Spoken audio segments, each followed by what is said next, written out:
Bonjour à tous, on se retrouve dans un nouvel épisode de Rencontre en Off, la capsule vidéo pour découvrir les artistes et les assos qui participent au deuxième volet du projet Impression partagée.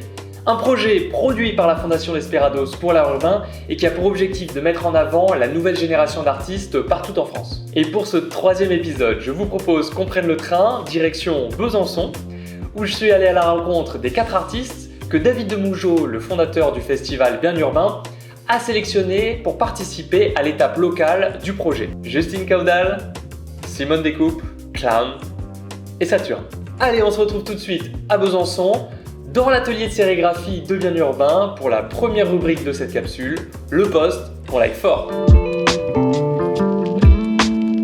On va commencer avec Herman. Je vais vous demander à tous de prendre vos smartphones, d'aller sur le compte d'Herman, de trouver un post qui vous plaît particulièrement de son travail. Et ensuite, Herman, tu en choisiras un et tu le commenteras. Le dernier grand mur que tu as fait? Je l'ai fait dans le cadre du Festive été. En fait, chaque été, ils choisissent quelques artistes pour faire des fresques dans la ville de Belfort. Je l'aime particulièrement parce qu'il est vraiment très grand. C'est aussi le plus long que j'ai fait. Il fait 85 mètres de long. Et donc, à cause de sa taille, en fait, j'avais une contrainte au niveau des couleurs. Je ne voulais pas prendre énormément de couleurs pour sinon ça allait durer trop longtemps. D'habitude, je travaille avec beaucoup plus de couleurs, mais là, je me suis dit ça va mettre un petit défi en plus, tu vois. Donc, j'ai choisi uniquement du bleu et du beige. Et j'ai choisi aussi celui-là parce que j'aime bien les vases. Les vases, c'est vraiment mon truc. D'accord. Les vases, tout ce qui est la Grèce antique, je fais une petite fixette sur les visuels de la Grèce antique, je sais pas trop pourquoi. Et ben on enchaîne avec Simone Découpe. Je choisis ce poste.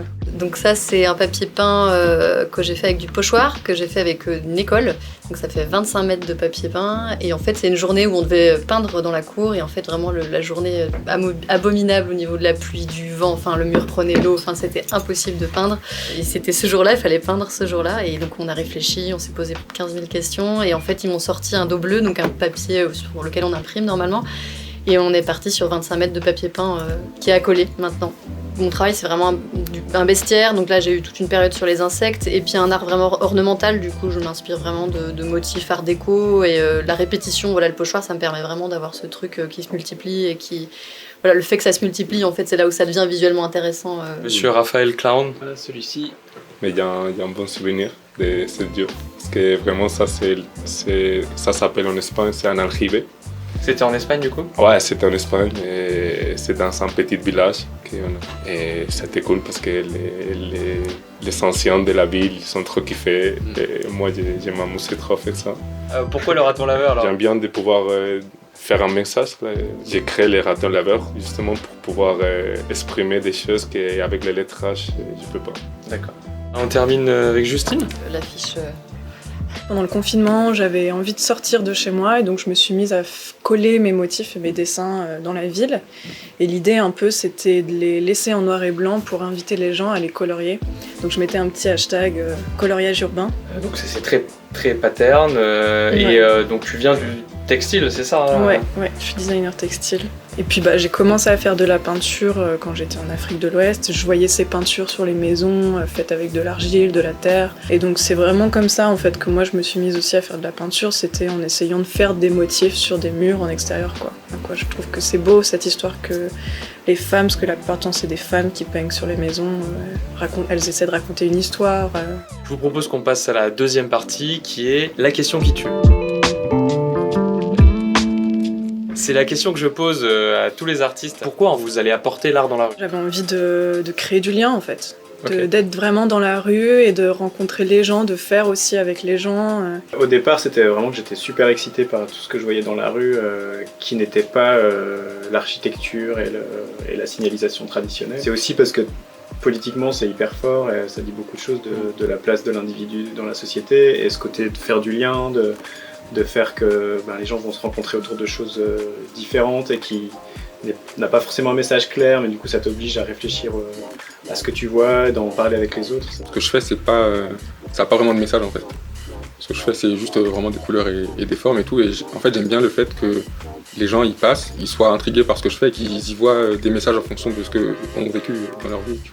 Et moi, c'est rigolo parce que j'ai pas commencé l'art dans la rue avec ce que je fais actuellement. Moi, dans mon parcours, je viens du spectacle et je faisais du spectacle déjà dans l'espace public en fait. Donc pour moi, c'est déjà avant, parce que mon travail de plasticienne est arrivé après.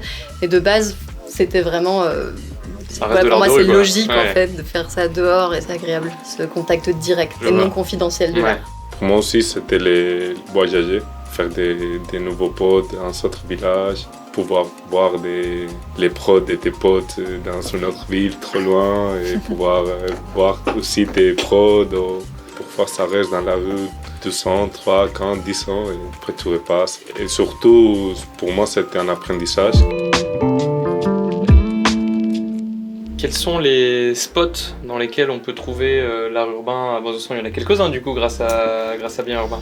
Il y a un spot historique qui est la Rodiaceta, qui est une ancienne usine où il y a, depuis les années 90, il y a toujours eu beaucoup de graffiti à l'intérieur. C'était pas accessible jusqu'à il y a quelques années. Là, une grande partie de l'usine a été démolie, mais maintenant il reste des murs libres où on peut venir graffer. Il y a plein d'endroits. Nous, on a beaucoup travaillé dans le quartier battant les premières années avec Bien Urbain, donc il y a plein d'œuvres différentes. La dernière peinture que j'ai faite, du coup, c'est à Genève. Sinon, à Ouagadougou, quand j'étais au Burkina Faso. Et puis sinon, c'est chez des gens, quoi, en fait. D'accord. Ouais. Ok. Mon spot préféré maintenant, c'est la Rodia. Et on peut y accéder du coup maintenant, c'est ça? C'est devenu un parc un peu post-industriel. Ouais. C'est vraiment le spot du graffiti ici. Bah, je vis dans le Jura déjà. Donc, j'ai un atelier dans une friche d'ancienne cartonnerie D'accord. dans le Jura où on est plein d'artistes. Et puis donc voilà, moi j'ai investi un peu les murs autour.